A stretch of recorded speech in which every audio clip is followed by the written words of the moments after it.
jacket belonged with me, and it should be hanging in my hospital, so that's where it's going to be. Oh, wow. So I'm so very grateful for his kindness.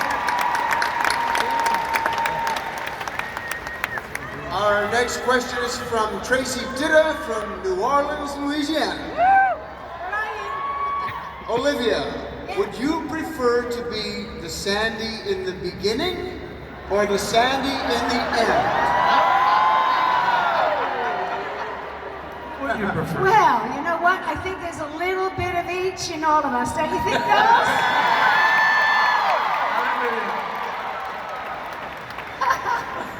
So I'll go down the middle road too. There's a little bit of each in me. Okay, so this is from Sabina Bowles, right here in Tampa, Florida. Asking, were you ever both really in love with each other? Yes. True. We were both in relationships, which I think made it really interesting for us because it was like unrequited love. And I think that worked perfectly in the movie. And it was, yeah, it was something.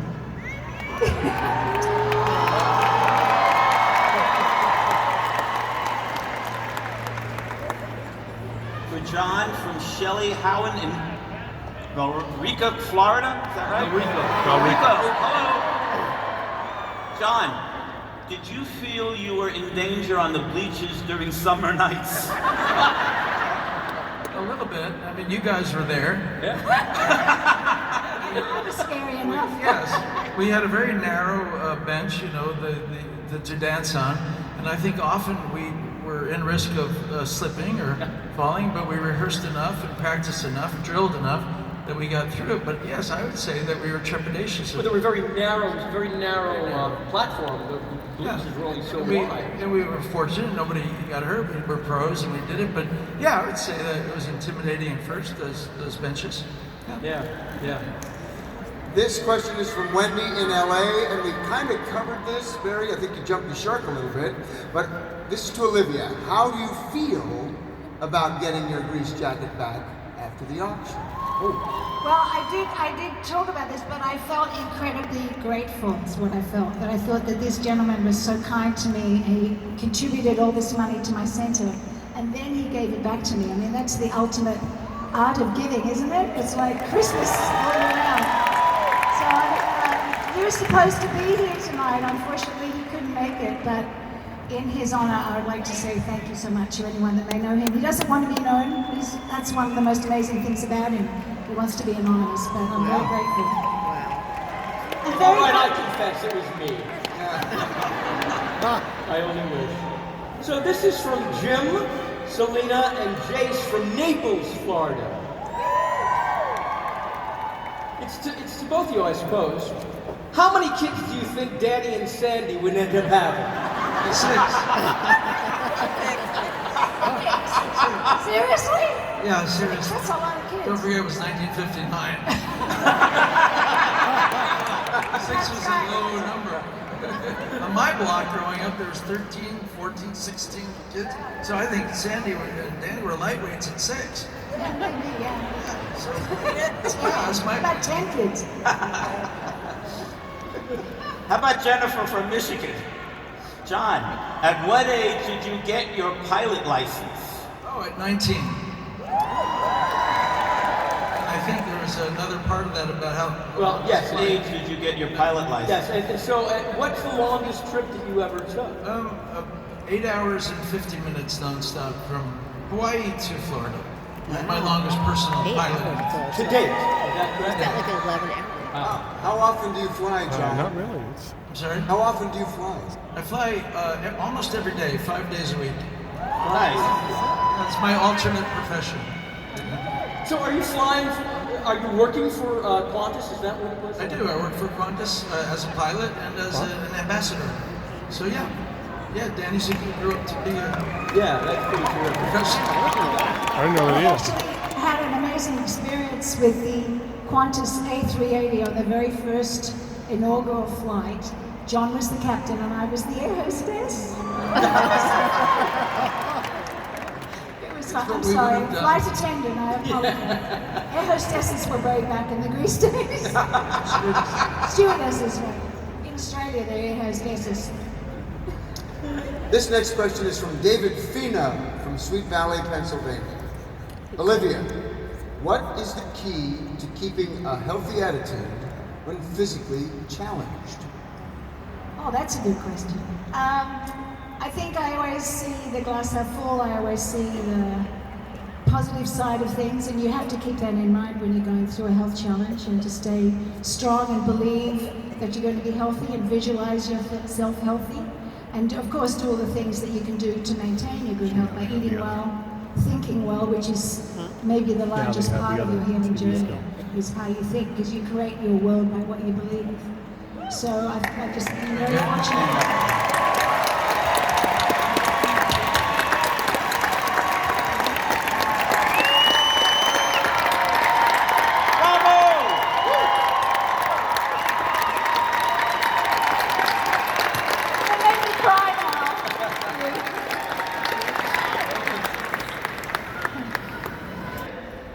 Any love affairs on the set?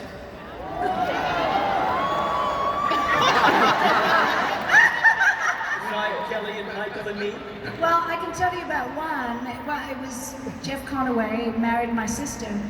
Unfortunately, we lost both of them, but that was a great love affair. And she met him because of me. She came to the set one day, and they fell in love and got married, and it was a beautiful. Kinnicky fell in love with my sister. Yeah. Yes, and my observation was when that trailer was rocking and rolling and whatnot. You know, it was the same.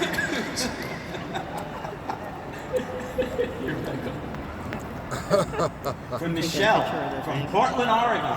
Way to go. Hi, Michelle. Okay, there's Michelle. Where did you think the car goes at the end? Where do you think the car goes at the end? A stairway to heaven. Heaven.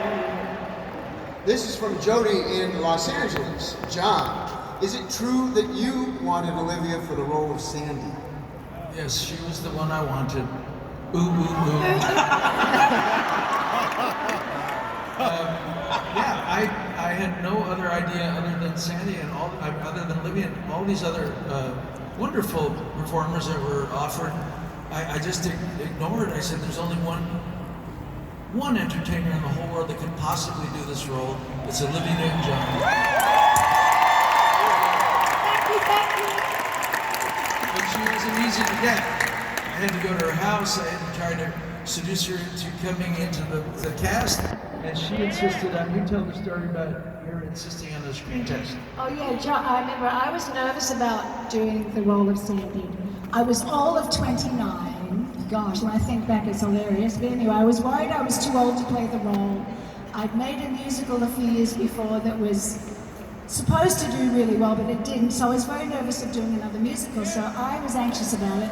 So they sent John to talk me into it. Santa do was afterwards, thank goodness. Although it didn't do as well as Grease, of course. But when John walked up the pathway and those blue eyes hit me and he started talking to me about how I should do the film, how could I say no?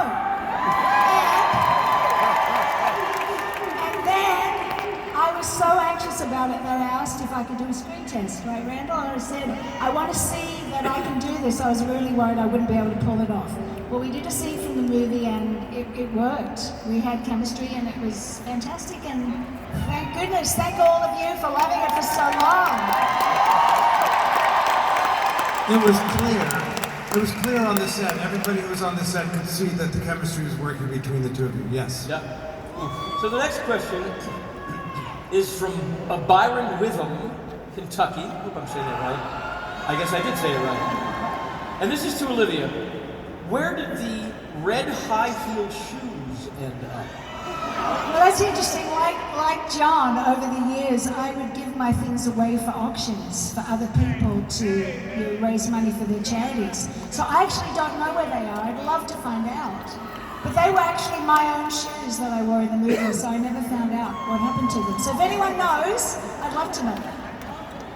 Let me take a minute to point out someone that I love deeply, and I'm not going to tell you where she is, but my gorgeous daughter Ella is in the audience tonight. And I don't want her to get mobbed or stormed, but Ella, I love you, and you made me so happy when you arrived backstage tonight with your beautiful friends, and I want to thank you for coming and watching your dad, who knows how many times, but I love you.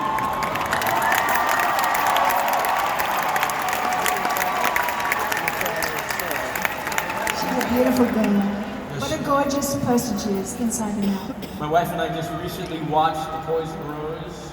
Yes, Ella was great. And Ella was amazing in that she's got a great It was career. her first role since Old Dogs, and she killed it. She was so great in The Poison Rose. If you haven't seen it, go see my daughter in Poison Rose. She's still married to Chloe Kevin Preston? Messino from New York. I like New York.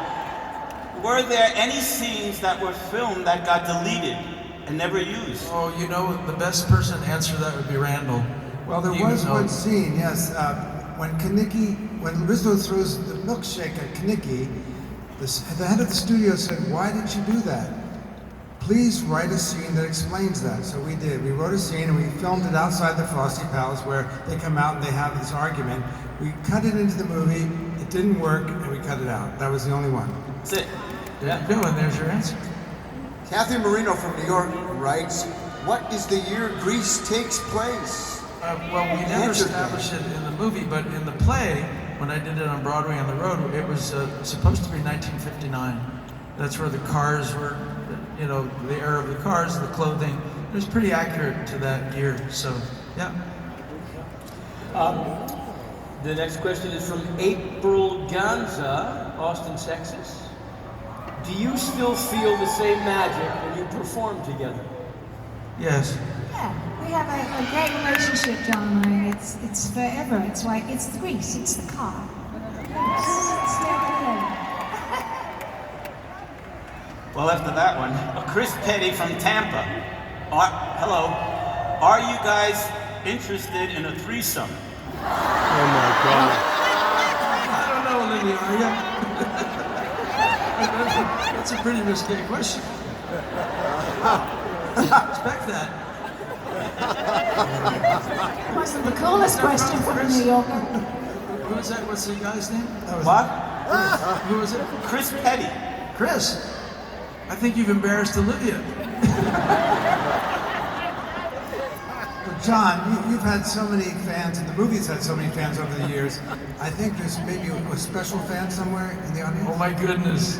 Okay, so I appreciate each and every one of you as a devoted fan of mine, and I love you deeply for it. But there is one person in the audience that fell in love with me 42 years ago, and then 38 years ago changed her name to Sharon Travolta. Oh. Yes. And she's in the, she flew in from London, Kelly and Preston. she's in the audience. Kelly Preston. Sharon, where are you? Stand up. Where are you, honey? Yeah. There you are. Anyway, thank you for being hopelessly devoted to me all these years. Changed her name? Okay, and Wendy Felix from Seattle asked, This is weird. John, would you mind singing a little of Sandy? No. No, it's a real fan who changed her name. To Travolta. You know, in the movie I sing it alone, but now I get to actually sing it to you. I'll sing a little bit. Stranded at the drive-in, branded a fool. What will they say Monday at school? You can sing along.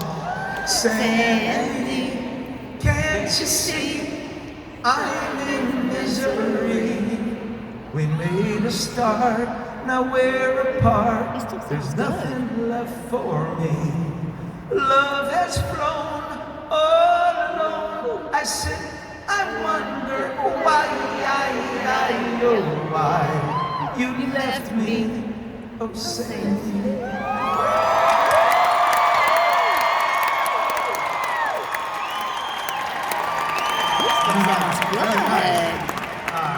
Real chemistry there. Did you see it? Yeah. Okay. Danny Burton of Chicago asked Olivia, would you sing a little of Hopelessly Devoted? I need a little plastic swimming pool, Randall, to make this work. I haven't sung in a long time, so forgive me. Join in, okay? Yes, mine is not the first heartbroken. My eyes are not the first to cry. Sounds good too. What's the next word? It's just no getting over you. I sang this very long. Now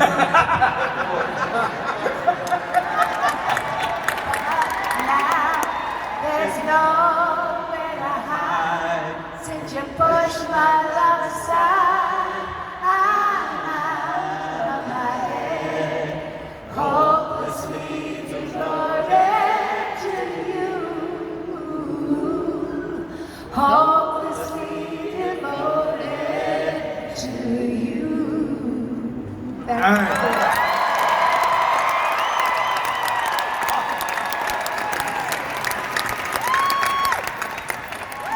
Jamie Rosati of Chicago asked John if he would sing Grease Lightning. Okay, I'll do a little bit of Grease Lightning if the T-Birds join me. Are you guys ready?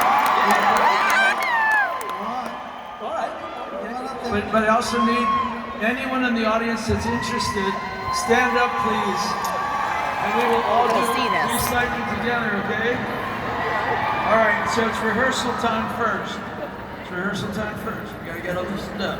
I can't see. Okay, so it starts like this, start over here.